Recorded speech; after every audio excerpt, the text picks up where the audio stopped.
Ayan mga kalisen, tumila na yung malakas na ulan kasi sobra silang natatakot yung ating mga alaga, no? So, tignan nyo mga kalisen yung ating mga pelicitas.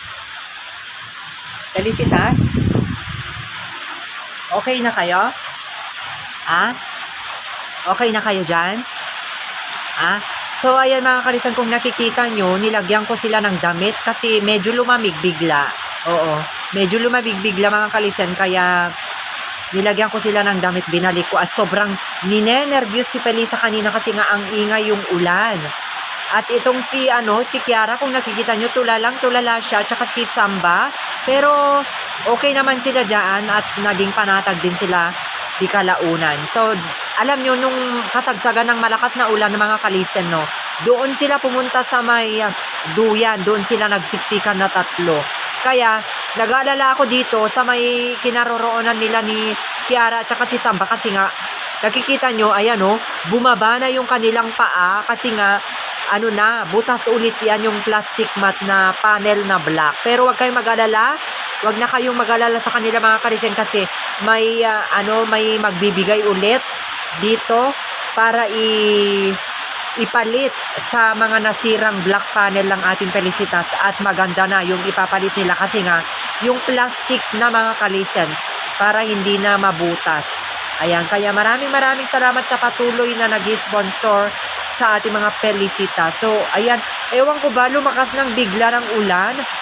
Oo, lumakas at sana hindi na po siya tumagal pa para hindi naman matakot yung ating mga 4 babies ngayong gabi at makatulog sila ng maayos. So as you see, nakikita nyo si Kiara, ninenervyos talaga. Ganito ba talaga yung mga pusa?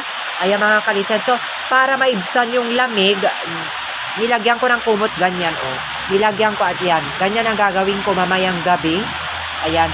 So ngayon igaganon ko muna kasi hindi pa ito makakain mga kalisen kasi kilala ko si Felisa at alam kong magmamana itong dalawa kasi si Felisa kapag tuwing umuulan dati pa nung hindi pa siya nabubuntis at wala pa siyang anak, ganyan tahimik lang siya tuwing umuulan.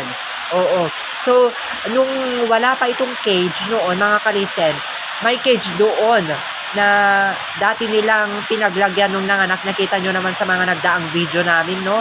Doon ko lang siya nilalagay noon at may basahan lang na nilalagay ko at sobrang napakatahimik lang ito si Mama Katpili sa tuwing tag-ulan. So, eto na naman mga kalisen yung kalbaryo nila. Oo, tuwing tag-ulan, bagyo, ganyan, mga kalisen. Natatakot talaga yung ating mga 4 babies sa ulan at mga kulog at kidlat, ganun. So, ayan lamang mga kalisen yung update sa kanila ngayong gabi. Ayan. Good night sa ating lahat. Unofficial Yanni Vlog is now signing out.